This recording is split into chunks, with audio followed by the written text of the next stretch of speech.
Evaluating exponents with fractional bases. So when you have an exponent that has a base that's a fraction, you will notice that the fraction should be in a bracket to show that the exponent applies to both the top, the numerator, and the bottom, the denominator. So when you have an exponent on a fraction, it should apply to both the numerator and the denominator. So both numbers are going to get that power. So our example that we have here says 3 over 7 to the power of 4. So that means the 3 on the top, the numerator, gets the power of 4. So I have 3 to the 4 on the top.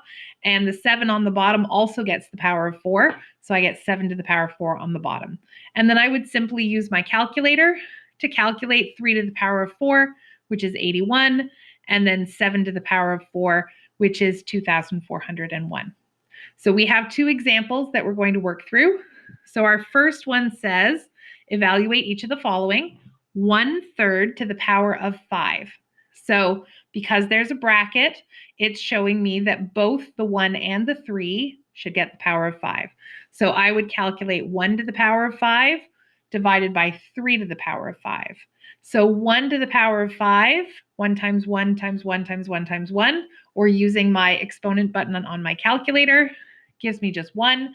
And then 3 to the power of 5, or 3 times 3 times 3 times 3 times 3, is 243. So my final answer there is 1 over 243. So for part B, same idea. I have the fraction 10 over 7, and that whole thing is in a bracket to the power of 6. So both the 10 and the 7 should get the power of 6.